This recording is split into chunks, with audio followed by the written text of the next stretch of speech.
Hello students, next हम पढ़ेंगे hydrogen bonding. Okay, hydrogen bonding हमने आयनिक बॉन्ड पढ़ा जो कि ट्रांसफर ऑफ इलेक्ट्रॉन से बनती है, हमने कोवेलेंट बॉन्ड पढ़ा जो कि शेयरिंग ऑफ इलेक्ट्रॉन से बनती है, और कोऑर्डिनेट बॉन्ड बना जो कि पूरा का पूरा इलेक्ट्रॉन पेयर जो है डोनेट कर देता है अपने दूसरे एटम को ताकि वो बॉन्ड बना सके, जिसको हम कोऑर्डिनेट बॉन्ड बोलते हैं।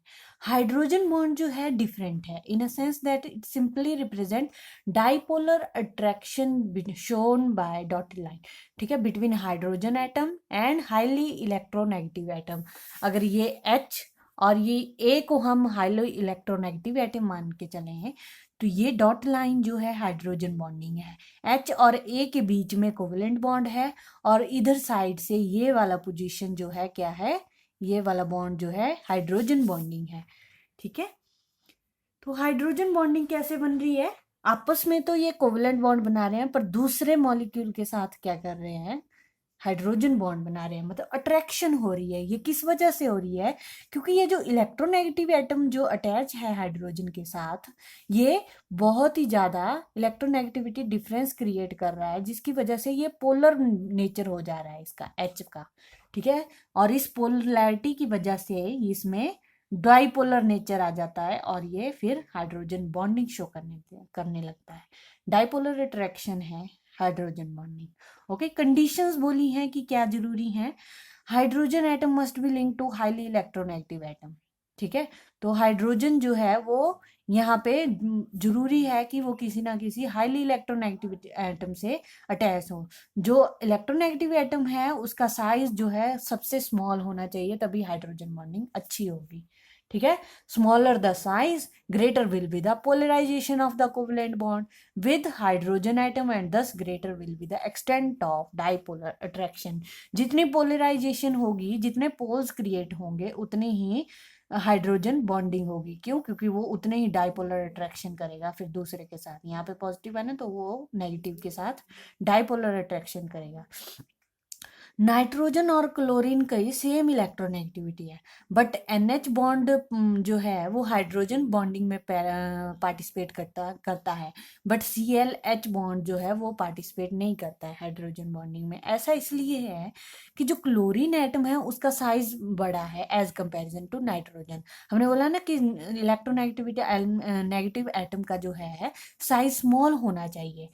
नाइट्रोजन का साइज स्मॉल है, इसीलिए वो हाइड्रोजन बॉन्डिंग में पार्टिसिपेट कर रहा है। Therefore NH bond is more polar than chlorine hydrogen bond and is involve in the hydrogen bonding. Okay, फिर है कंपैरिजन की हाइड्रोजन और कोवेलेंट बॉन्ड्स में। हाइड्रोजन बॉन्डिंग जो है सिंपल है कि वो डाइपोलर अट्रैक्शन को रिप्रेजेंट करती है, जबकि कोवेलेंट बॉन्ड जो है वो इलेक्ट्रॉन की शेयरिंग से होता है। तो इसीलिए जो है कोवेलेंट बॉन्ड जो है उसका वो ज़्यादा स्ट्रॉन्गर है as comparison to hydrogen bond. For example, strength of HH bond is 433 kilojoule per mole, well that of HF is only HF के बीच में ये वाली जो हाइड्रोजन बॉन्डिंग है only 41.8 kilojoule per mole. Okay, तो देखो कितने कम है, इसीलिए हाइड्रोजन बॉन्डिंग जो है वीकर है। In addition to this the bond length of covalent bond is less. Bond length कम होती है कोवेलेंट बॉन्ड की। क्यों? क्योंकि अगर वो स्ट्रॉन्गर फोर्स से अट्रैक्ट करेगा तो वो बहुत ही नजदीक ले आएगा, अट्रैक्ट करेगा अपनी तरफ, तो बॉन्ड लेंथ ऑब्वियसली कम हो जाएगी, है ना। HF bond is 100 picometer and HF, ये डॉट डॉट वाली हाइड्रोजन बॉन्ड को डॉट डॉट से शो करते हैं, हमेशा याद रखना। Bond is 155 picometer. अब वो वीक बॉन्ड है हाइड्रोजन बॉन्ड, तो इसीलिए वो लूजली अटैच रहेगा। टाइप्स ऑफ हाइड्रोजन दो टाइप्स के हैं, इंटरमोलिक्यूलर और इंट्रामोलिक्यूलर। इंटरमोलिक्यूलर मतलब जो दूसरे मॉलिक्यूल के साथ, और इंट्रा मतलब अपने ही मॉलिक्यूल के अंदर हाइड्रोजन बॉन्ड बनाया है। इंटरमोलिक्यूल में आपके जैसे आ जाएगा HF NH3। HF का देखो, पहले ये HF आपस में कोवेलेंट बॉन्ड, ये डॉट डॉट वाला हाइड्रोजन बॉन्ड। HF मतलब दूसरा मॉलिक्यूल आ रहा है उसके साथ जाके बॉन्डिंग बना रहा है हाइड्रोजन, हाइड्रोजन बॉन्ड। ये रेड लाइन से जो शो किया है, शो हो रहा है रेड लाइन, डॉट डॉट तो दिखाई दे रहा होगा, है ना। हाँ, ये डॉट वाली जो है लाइंस है ये है आपकी हाइड्रोजन बॉन्डिंग। उसी तरह से NH का देख लो, NH3 का, ये बीच वाले हाइड्रोजन N के साथ, यहाँ भी हाइड्रोजन बॉन्ड बनेगा, यहाँ पे भी कोई N होगा, यहाँ पे भी कोई नाइट्रोजन होगा, यहाँ पे भी, ठीक है। तो ये सब क्या बना रहे हैं, हाइड्रोजन बॉन्डिंग बना रहे हैं। ये कैसी है, इंटरमॉलिक्यूलर हाइड्रोजन बॉन्डिंग है, मतलब दो डिफरेंट मॉलिक्यूल के बीच में।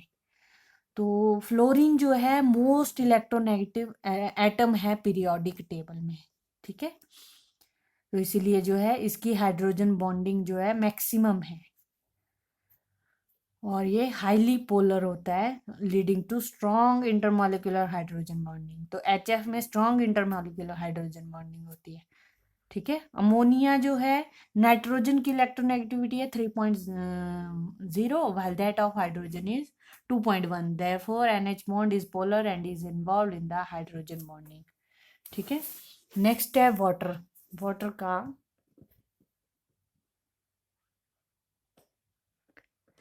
वाटर में भी क्या होता है, ये यहाँ पे डायग्राम भी बनाया हुआ है, देखो HO, दूसरा H यहाँ पे, और इस ऑक्सीजन के साथ दूसरे H2O का H जो है हाइड्रोजन बॉन्ड बना रहा है, ओके।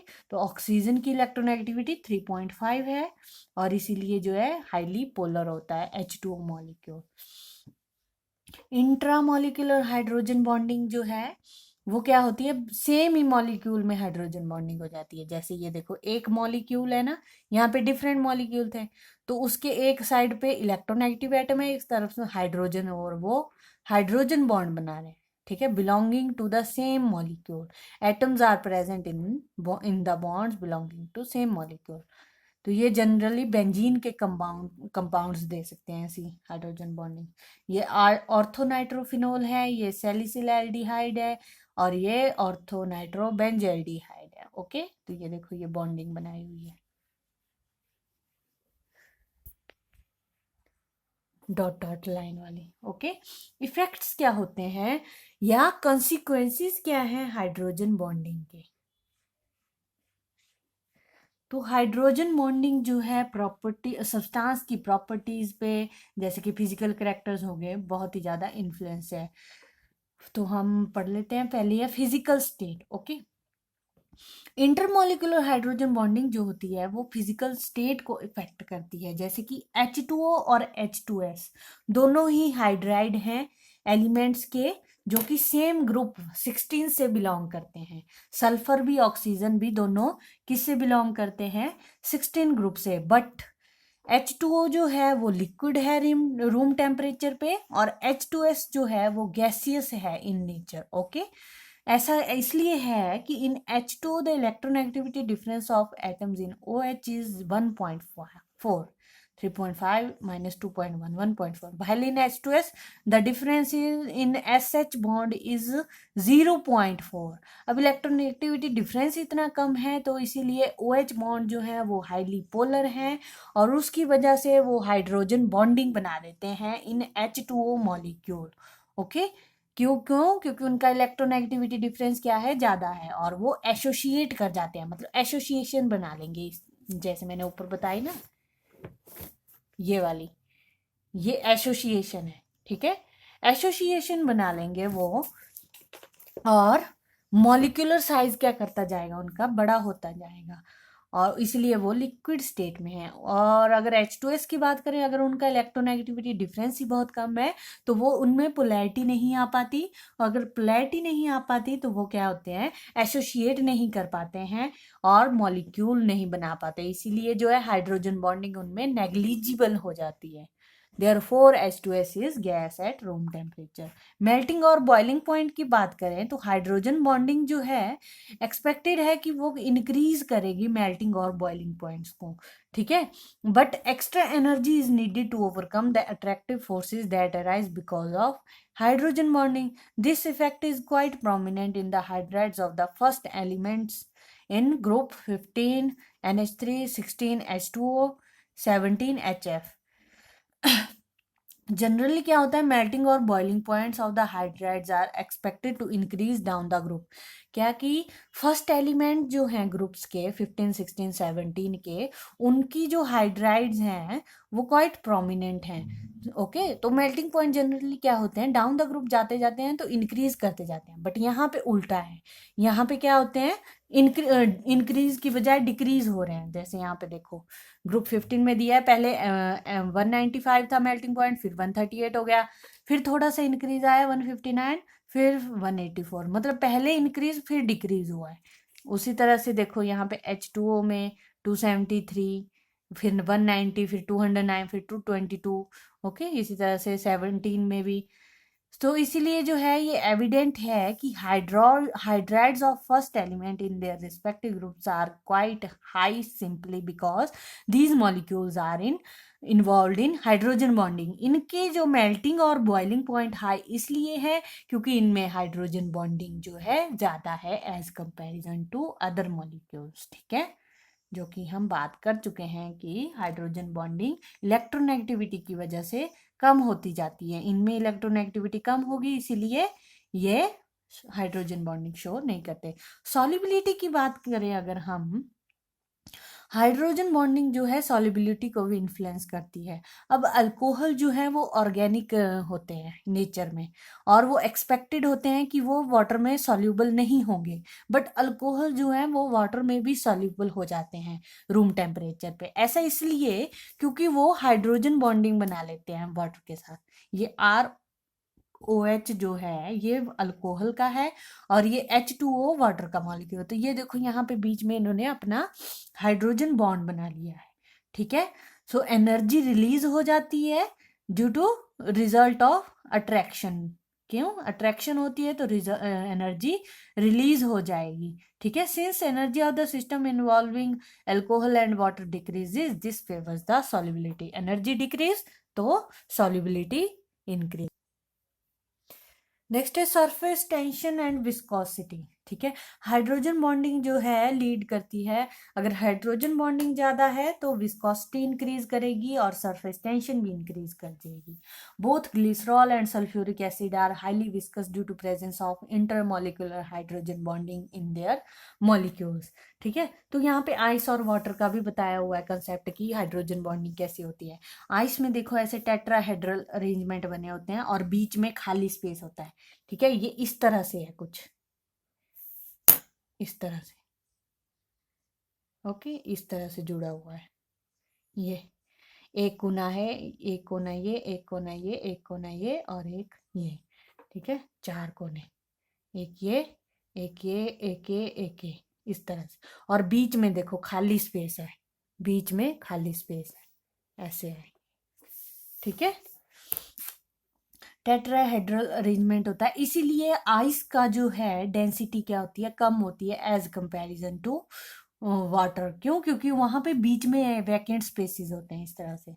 ओके, अगर हम केस स्ट्रक्चर देखें और टेट्राहेड्रल अरेंजमेंट देखें तो इनके बीच में यहाँ पे खाली स्पेसेस होते हैं, इसी वजह से डेंसिटी जो है वाटर आइस की कम होती है और वो फ्लोट करने लग जाती है वाटर पे। ओके, H2O में ऐसा नहीं होता है क्योंकि वहां पे वो ये वेकेंट स्पेस जो है कम हो जाते हैं और मॉलिक्यूल जो है वो वाटर के वो क्लोज आ जाते हैं और हाइड्रोजन बॉन्डिंग बढ़ जाती है।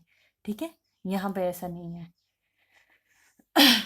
आइस चेंज कैसे होता है वाटर में कि वो एनर्जी को एब्जॉर्ब कर लेता है और अट्रैक्टिव फोर्सेस को ओवरकम करेगा। एनर्जी एब्जॉर्ब करेगा तो अट्रैक्टिव फोर्सेस को ओवरकम करेगा और हाइड्रोजन बॉन्डिंग की वजह से, और this will lead to the collapse of some tetrahedral arrangement. ये अरेंजमेंट जो है कोलैप्स हो जाएगा वो, और वो नजदीक आ जाएंगे H2O के मॉलिक्यूल। ठीक है, इसलिए the density of ice is less than the what that of water और ice floats over water. Water has maximum density and minimum volume at 4 degree Celsius. ऐसा इसलिए होता है कि जब वाटर 0 डिग्री पे सेल्सियस पे होगा और आइस भी, मतलब 0 डिग्री सेल्सियस पे बोथ आइस और वाटर जो है प्रेजेंट होते हैं, तो वहाँ पे जो है टेट्राहेड्रल एक्सपेक्ट किया जाता है कि आइस का जो जैसे जैसे टेम्परेचर राइज करेगा टेट्राहेड्रल अरेंजमेंट ब्रेक कर जाएंगे, है ना, एनर्जी एब्जॉर्व करके, और H2 molecule will come still closer. This will lead to an increase in the density, but at the same time kinetic energy of the H2 molecule in water is also expected to increase with rising temperature. क्या होता है कि density तो increase कर जाती है, ठीक है, क्यों, क्योंकि वो टेट्राहेड्रल अरेंजमेंट जो है वो टूटने लग जाते हैं जैसे जैसे टेम्परेचर राइज करने लगता है, बट साथ में काइनेटिक एनर्जी भी इंक्रीज कर जाती है. काइनेटिक एनर्जी अगर इंक्रीज कर रही है तो वो ऑटोमेटिकली वॉल्यूम इंक्रीज कर जाएगा, और डेंसिटी जो है डिक्रीज करना स्टार्ट कर जाती है, ठीक है. मतलब अपोजिंग फोर्सेस जो है ऑपरेट करती हैं simultaneously, but the effect of increase in kinetic energy is not so significant up to 4 degree Celsius. 4 degree Celsius पे जो है काइनेटिक एनर्जी का इन्फ्लुएंस इतना ज़्यादा नहीं होता, इसीलिए इस टेम्परेचर तक डेंसिटी इंक्रीज करती रहती है. फिर जैसे इसके ऊपर हो गया टेम्परेचर 4 डिग्री से, तो काइनेटिक एनर्जी इन्फ्लुएंस करना स्टार्ट कर देगी और वॉल्यूम बढ़ना स्टार्ट हो जाएगा. और 4 डिग्री सेल्सियस पे वॉल्यूम जो है वाटर का वो एक्सपेक्ट किया जाता है कि इंक्रीज होगा और density to decrease corresponding, but यहाँ पे मैक्सिमम डेंसिटी होती है 4 डिग्री सेल्सियस पे, और वॉल्यूम जो है मिनिमम हो जाता है. और यही बिहेवियर जो है वाटर का हेल्पफुल होता है एक्वाटिक एनिमल्स में, ठीक है. जब कोल्ड होते हैं तो सी में, समुद्र में जो है बहुत सारे एनिमल्स रहते हैं, ओके, बट ऊपर का जो सरफेस होता है वो क्या हो गया होता है, फ्रोजन हो गया होता है, इसीलिए जो है वो नीचे रह पाते हैं, ठीक है, इतने कम टेम्परेचर पे. So that's all about your this unit, and this was the last topic of your chemical bonding and molecular structure unit. Okay, thank you.